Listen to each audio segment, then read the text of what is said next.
kalian kan anak muda, menurut kalian masa depannya PT KAI gimana? Terus kita mikir, oh simpel Pak, sama kayak kenapa kita mulai tiket.com, kenapa nggak yang lain? Pertanyaannya selalu itu, kenapa tiket.com? Sebelumnya di Kanada, kerja di perusahaan besar di Kanada. Ya, waktu itu kerja sama IBM di Kanada sempat 4 tahun, total di sana sih hampir 10 tahun. 10 tahun, jadi sekolah di sana. Sekolah di sana, and then bla bla bla, habis itu dapat opportunity kerja di sana. Dan waktu itu memang udah plan untuk netap karena sebenarnya saya itu dapat permanent residence.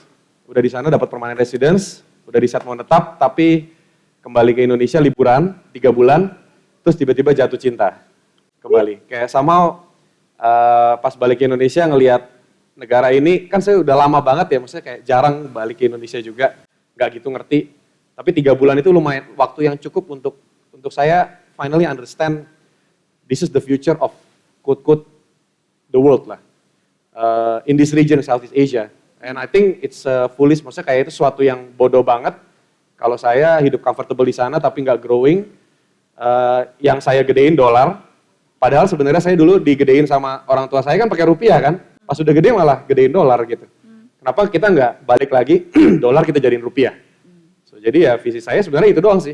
Terus udah gitu 3 bulan balik Indonesia, saya balik ke Vancouver 2 minggu. 2 minggu saya di Vancouver itu jual apartemen hari pertama, jual mobil hari kedua, jual semua yang saya punya seminggu ke depan, minggu kedua saya resign. Terus minggu ketiga saya udah ada di Indonesia lagi. Terus udah gitu nganggur setahun karena gak tahu ngapain di Indonesia.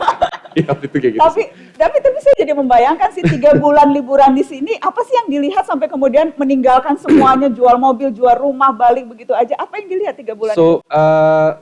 Waktu itu sebelum saya balik ke Indonesia, kenapa saya balik ke Indonesia 3 bulan? Karena di sana ada acara lah sama orang-orang Indonesia kita. Terus tiba-tiba disetel lagu Indonesia Raya. Pada saat Indonesia Raya disetel, saya nangis. Karena udah lama gak denger lagu Indonesia Raya, denger sekali, nangis. Karena di situ I feel, kok kayaknya bodoh banget gitu. Dan balik ke Indonesia, pas balik ke Indonesia ngelihat opportunity-nya kayak gini, ternyata negaranya udah, maksudnya banyak sekali hal yang kita bisa lakuin di sini. Kalau bahasa kasar itu istilahnya, ya sejelek-jeleknya misalnya nggak berhasil nih ya kita pasti bisa buka warung, masih bisa hidup gitu loh. Kalau di sana nggak bisa gitu aja. Jadi ya opportunity di Indonesia bener-bener deh, kayak kasar-kasarnya jelek-jeleknya nanam singkong kita masih bisa jual. Makanya kenapa saya kadang-kadang bingung kalau kita pengennya kan keluar negeri gitu kan, tinggal di sana. Tapi saya udah ngerasain sebenarnya Indonesia is the land of the the land of opportunities here sih, kalau ditanya. Buktinya meninggalkan semuanya untuk mencoba, walaupun tapi kan setahun nganggur dulu. Ya, setahun pertama nggak gitu seru sih. Balik ke Indonesia minggu pertama ternyata baru sadar tadi kita mau ada satu project, lakuin ya, ketemu sama teman. Minggu pertama tiba-tiba projectnya cancel. Terus udah gitu saya sempat kerja di department store. Salah satu department store di sini, di Jakarta, jadi back office.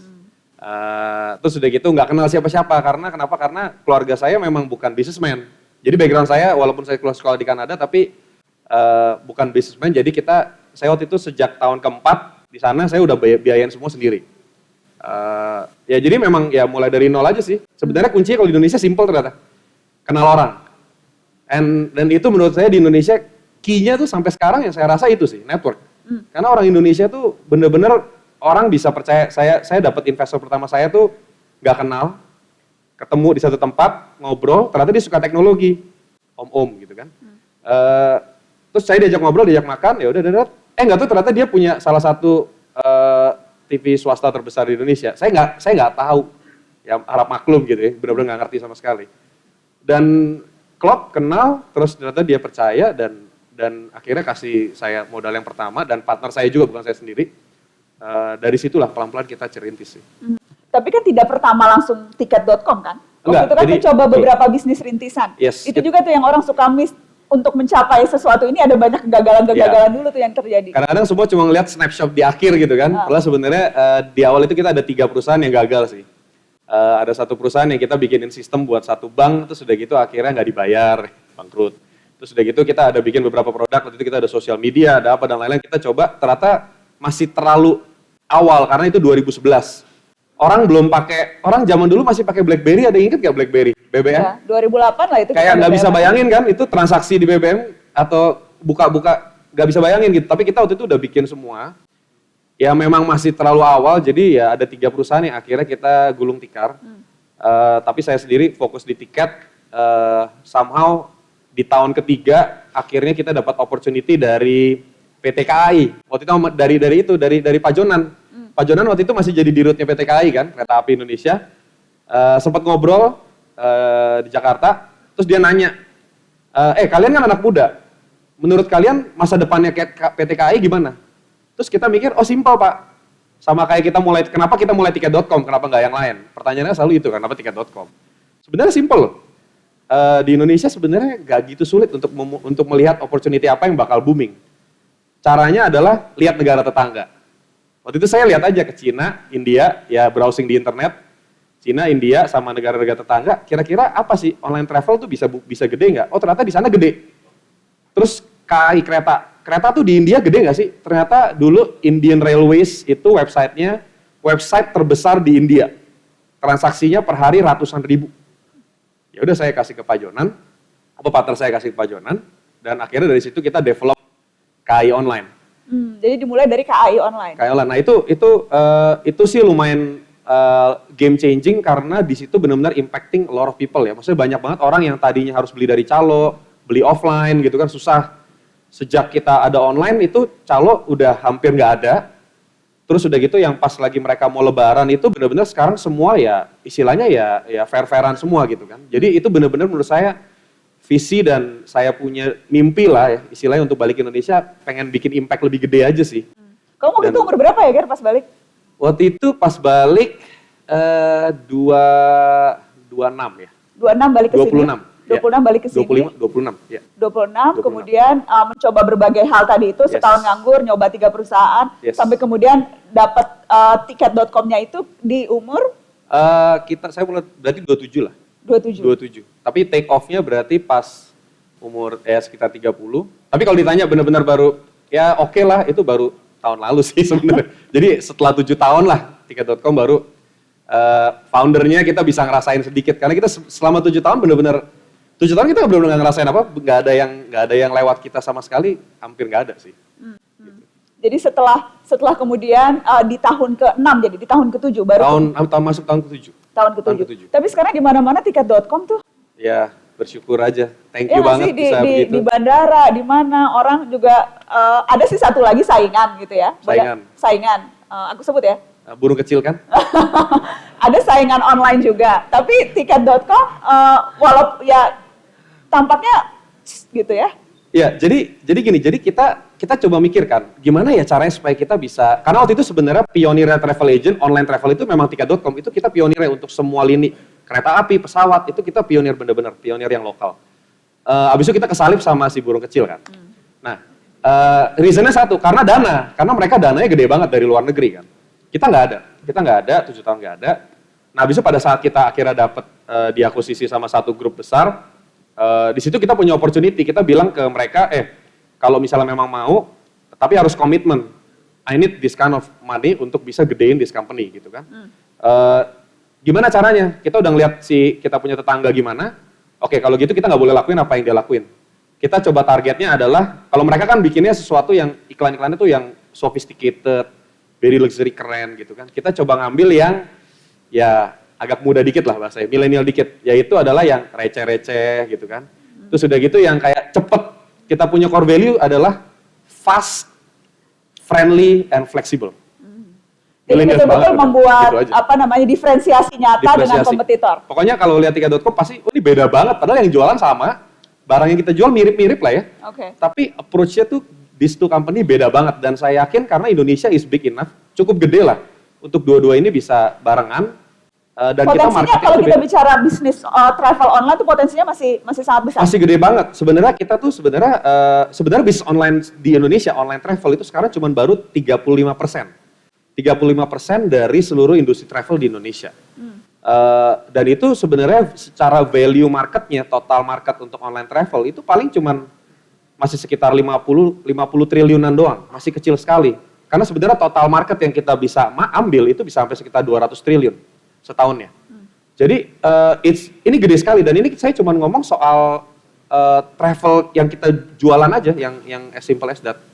Gitu. Belum ngomong yang lebih apa misalnya? misalnya contoh kayak hal-hal yang lebih ribet gitu kan, misalnya kayak custom packages, misalnya kita ngomong soal corporate, apalah dan lain, maksudnya kayak ada masih banyak banget hal yang kita bisa lakuin. Dan semua itu, jadi kan ada Gary dan bersama partner begitu ya, Ya. ada co-founder yang lain. Semua itu proses 7 tahun itu jatuh bangunnya kalau digambarkan? Jadi simpelnya gini, pertama kali kita mulai itu bertujuh, sekarang cuma tinggal 3, ya itu kira-kira lah. Itu karena apa tuh? Tadi anak muda, kita anak muda kan pengennya instan ya. Satu kita pengennya semua instan, setahun 1,5 tahun jalan, ya pasti kan ada yang kurang puas. Terus udah gitu dulu saya kerjaannya sama partner saya tiap hari itu gebrak meja di kantor, di depan anak-anak kantor. Karena kita berbeda argumen, karena saya ngerasa saya benar, saya ngerasa dia ngerasa dia benar. Setelah 3 tahun, hampir 4 tahun keempat lah, baru kita mulai bisa ngerti, oh ternyata saya kuatnya di sini, partnerku ternyata kuatnya di sini gitu. Kalau saya sebutnya selalu gini, partner saya kan komersil, jadi dia yang cari duit, jualan. Kalau saya itu marketing banyak ya, jadi saya yang buang duit. Kayak gitu. Jadi kalau saya suruh buang duit paling jago deh gitu kan. Kalau dia suruh cari duit aja gitu kan. Terus ada lagi suruh yang mikir gitu. Satu lagi suruh teknologi gitu. Jadi kita benar-benar bikin nggak bersinggungan sama sekali gitu. Dan pada saat itu ternyata benar pada saat kita fokus di kekuatan kita, efeknya sih sangat luar biasa ya. Kayak sampai sekarang tuh kita udah tahu, oke, saya udah tahu lah. Gue pengen ngelakuin ini nih. Partner saya udah tahu, oke, berarti gue harus kayak gini. Berarti gue harus kayak gini gitu. Jadi kita semua udah punya porsi kita masing-masing sih. Dan tidak pernah ada rasa menyesal kenapa dulu jual rumah, jual mobil, meninggalkan hidup di Kanada? Ya, yang udah pasti saya tetap pengen, maksudnya Vancouver masih tetap salah satu hometown saya lah, karena itu very beautiful city lah ya. Tapi menurut saya hampir nggak ada penyesalan udah pasti. Karena saya baru balik Indonesia, ketemu sama calon istri gitu. Ya akhirnya jadi itu udah punya anak hampir 3 gitu sekarang kan, udah nggak bisa nyesel juga sih, telat gitu kan. Tapi ya thank God ya semuanya berjalan dan sampai sekarang masih lumayan lah, masih terus naik. Kita tahun lalu itu, kita perusahaan udah 7 tahun ya, udah 8 tahun. Tahun lalu kita growth-nya itu pertumbuhannya 3 kali lipat. 3 kali lipat dari tahun sebelumnya. Tahun ini target kita adalah 3 kali lipat dari tahun lalu. Target kita. Karena kita percaya kalau kita nggak duluan, kalau kita nggak kebut ini, ambil marketnya, bakal diambil sama, sorry ya, maksudnya orang luar. Kompetitor dan orang luar, sayang kan gitu kan. Kenapa nggak kita yang benar-benar ngerti Indonesia? Company saya masih full, hampir semuanya orang Indonesia. Ada beberapa, saya memang punya node di India tapi kecil. Dan hampir semua masih orang Indonesia. Dan kita punya pemegang saham semua masih 100% Indonesia. Itu yang kita banggain. Jadi kearifan lokal ya? Kearifan lokal, ini kearifan lokal, benar-benar kearifan lokal sekali. Itu juga yang dijual tiket tetap. Sangat. Kita kasih tepuk tangan dong untuk Gary, keren. Sisi bisnis, sisi kreatif, kita akan bicara soal apa yang anak muda ini lakukan yang tadi saya bilang hanya dalam waktu 4 tahun meroket karirnya. Dari mulai bukan politisi sampai sekarang jadi orang nomor 2 di Jawa Timur. Pertanyaan yang paling sulit buat saya, karena 5 tahun lagi tuh persis saya selesai jadi wakil gubernur Timur. Pertanyaannya agak lebih enak, kalau ini kan susah gitu kita jawab apa. Tadi kan udah dikasih clue.